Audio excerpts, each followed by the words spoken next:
بسم اللہ الرحمن الرحیم۔ السلام علیکم ورحمۃ اللہ وبرکاتہ۔ جھوٹ کی سزا وہ موت ہے۔ جی ہاں، جھوٹ کی سزا۔ جی ناظرین اکرام، میں ہوں محمدی خان اور آپ دیکھ رہے ہیں محمدی خان چینل۔ ابن القیم رحمۃ اللہ علیہ کے بارے میں آتا ہے کہ حضرت کہیں درخت کے سائے میں تشریف فرما تھے، قریب میں ایک پرندے کا پر پڑا ہوا تھا اور ایک چونٹی اس پر کو اٹھا کر لے جانے کی کوشش کر رہی تھی۔ حضرت فرماتے ہیں کہ میں نے ایک عجیب اور غریب منظر دیکھا۔ وہ چونٹی اس پر کو اٹھا کر اپنے بل اور سوراخ میں لے جانے کی کوشش کر رہی تھی، لیکن وہ پر بہت بڑا تھا اور چونٹی بہت ہی چھوٹی تھی اور وہ اس پر کو اٹھا کر نہیں لے جا سکتی تھی۔ میں بڑی دیر تک اس منظر کو دیکھتا رہا اور چونٹی کی اس محنت اور کوشش کو میں نوٹ کرتا رہا۔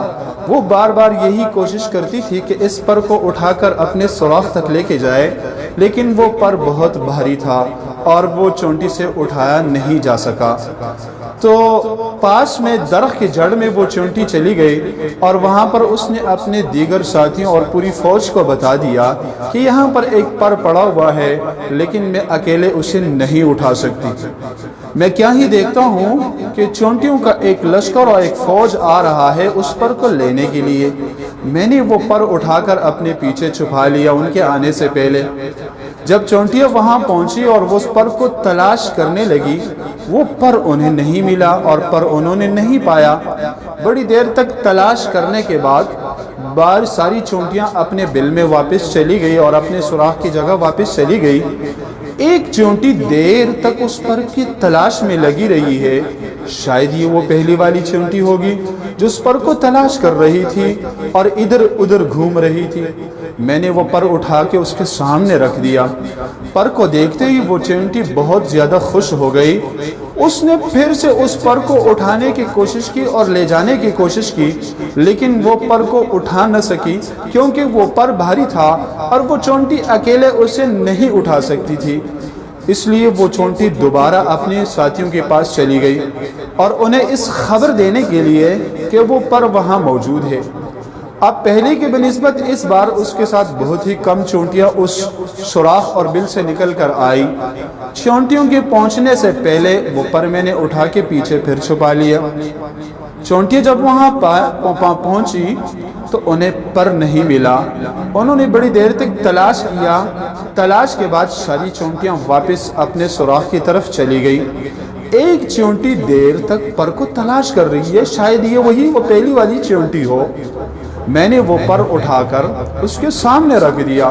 پر کو دیکھتے ہی وہ چونٹی بہت زیادہ خوش ہو گئی اور پر جھپٹ پڑی، لیکن وہ پر کو نہیں اٹھا سکی کیونکہ پر بھاری تھا۔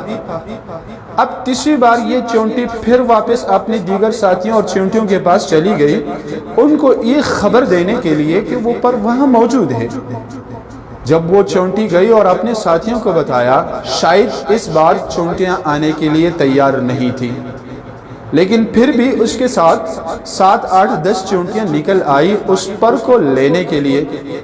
اس جگہ پر پہنچنے سے پہلے وہ پر میں نے اٹھا کے واپس سے پھر اپنے پیچھے چھپا لیا۔ جب وہ چونٹیاں وہاں پہنچی اور انہیں وہ پر نہیں ملا تو اس وقت میں نے ایک بڑا عجیب منظر دیکھا کہ ان سب چونٹیوں نے اس ایک بیچاری چونٹی کو گھیرے میں لے لیا اور اس پر حملہ آور ہو گئی۔ کوئی چونٹی اس کی ٹانگ کو کھینچ رہی ہے تو کوئی چونٹی اسے سر سے پکڑ کر کھینچ رہی ہے، کوئی چونٹی اس کے اعضاء کو پکڑ کر ہاتھوں کو پکڑ کر کھینچ رہی ہے، یہاں تک کہ اس چونٹی کو سب چونٹیوں نے مل کر ہلاک کر دیا۔ میں اس منظر کو دیکھ رہا تھا کہ اس کے بدن کے ٹکڑے ٹکڑے کر دیے۔ میں نے وہ پر پیچھے سے اٹھا کر اور ان چونٹیوں کے سامنے رکھ دیا۔ مجھے ایسا محسوس ہوا جیسے کہ ان چونٹیوں کے اوپر ایک غم طاری ہو گیا اور وہ کچھ دیر تک رک گئی، اور اس کے بعد پھر وہ اپنے اس مرے ہوئے ساتھی کے اعضاء اور پارٹس کو اٹھا کر اور اس پر کو اٹھا کر اپنے بل اور سوراخ کی طرف جانے لگی۔ ابن القیم رحمۃ اللہ علیہ فرماتے ہیں کہ جب میں اپنے استاذ کی خدمت میں پہنچا اور میں نے انہیں یہ واقعہ سنایا تو انہوں نے مجھ سے کہا کہ آپ نے یہ گناہ کا کام کیا ہے، اللہ سے توبہ اور استغفار کیجئے، اور آئندہ ایسا نہ کرنا۔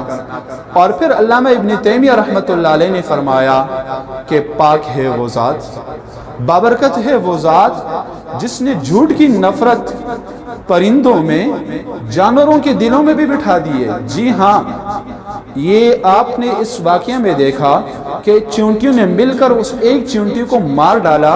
اس کی بڑی وجہ یہی تھی کہ چونٹیوں نے یہی سمجھا کہ یہ 3 مرتبہ آ کر ہم سے اس نے جھوٹ بولا ہے اور جھوٹ کی سزا موت ہے، اس لیے ان چونٹیوں نے اس پر حملہ کر کے اس کو ہلاک کر دیا۔ انسان تو کیا کہ اللہ رب العزت نے اس جھوٹ کی نفرت جانوروں اور حشرات الارض کے دماغ میں بھی رکھ دی ہے کہ وہ بھی جھوٹ سے نفرت کرتے ہیں۔ جی ہاں، جھوٹ انتہائی بری چیز ہے جس نے ہمارے معاشرے کو ہلاک کر کے رکھ دیا ہے۔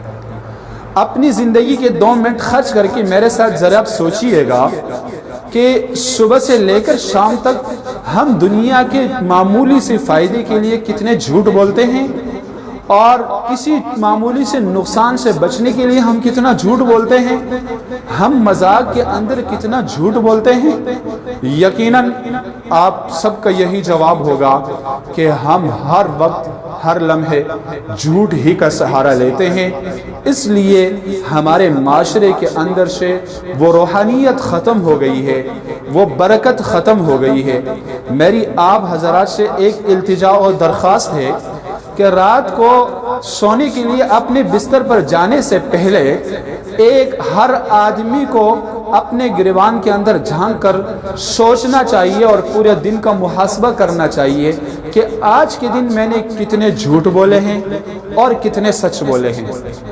جب ایک آدمی اپنی زندگی کا اس طرح سے موازنہ کرے گا اور اس طرح اپنے زندگی کا محاسبہ کرے گا تو اس کے سامنے اس کے سارے دن کے اعمال کھل کر آ جائیں گے کہ آج کتنا جھوٹ بولا ہے میں نے۔